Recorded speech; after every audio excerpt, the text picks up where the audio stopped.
दूसरा, आपको लग रहा है कि जातीय जनगणना, जाति का सर्वे आने के बाद अब जो है जो अपोजिशन है, जो विपक्ष है, उसके लिए एक एज, उन्हें एक फायदा मिल गया है?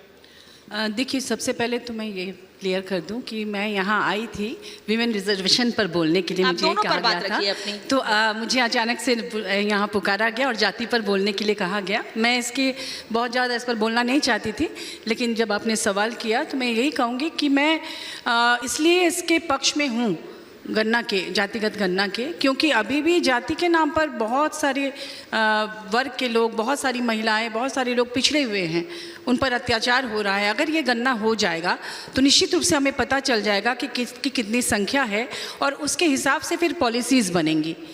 क्योंकि ऐसे भी मैं मानती हूँ कि ये जो जाति है ये बहुत पुराना नहीं है। पहले तो 4 वर्ण ही हुआ करते थे, ब्राह्मण, क्षत्रिय, वैश्य और शूद्र। बल्लाल सेन नामक एक राजा हुआ करते थे बंगाल में, जो कि कर्नाटक से आए थे। मैं इसको बताऊं, उन्होंने ये कौलीन्य प्रथा आरंभ किया, और कौलीन्य प्रथा आरंभ किया तो उन्होंने उसके बाद धीरे धीरे जाति और ये सब कुछ आया। तो ये बहुत पुराना नहीं है, तो इसलिए मैं बहुत ज़्यादा इसके पक्ष में हूँ नहीं। लेकिन अब समाज में जब जाति प्रथा इतना अधिक हावी हो गई है और जाति के नाम पर बहुत ज़्यादा अत्याचार, अन्याय देखने को मिलता है, इसकी वजह से मैं चाहती हूँ कि जनगणना होनी चाहिए ताकि उनके साथ न्याय हो सके, उनके हिसाब से पॉलिसी बन सके।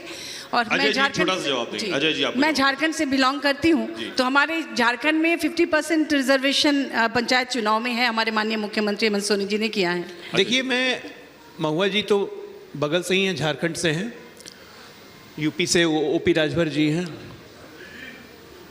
जातीय जनगणना का जो सर्वे हुआ बिहार में कमाल का है, राहुल गांधी के अनुसार।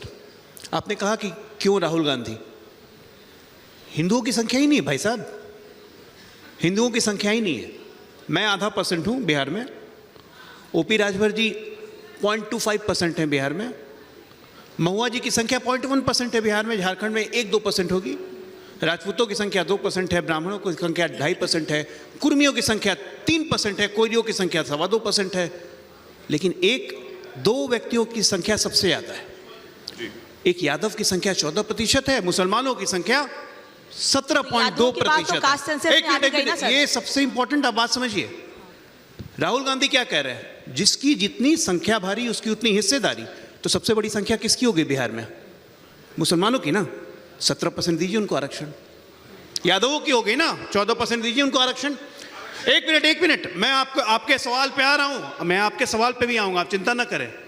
अगर जातियों के हिसाब से आप धर्म को बांट देंगे और एक धर्म को आप इंटैक्ट रखेंगे, ये कौन सा आरक्षण है भाई? कौन सा आरक्षण है ये? नौटंकी कर रहे हैं आप। ये कौन समझता, कौन नहीं है? ये समझता कौन नहीं है? जाति की बात प्रधानमंत्री नहीं करते हैं। प्रधानमंत्री इस देश की अति पिछड़ी जातियों के सर्वमान्य नेता हैं, और पिछड़ी जातियों के सर्वमान्य नेता हैं। कूदने से, चिल्लाने से नेता नहीं बनता है, अपने कर्मों से नेता बनता है, अपने काम से नेता बनता है। और जिसके पास आपका भरोसा हो, भरोसा जीतने की ताकत हो,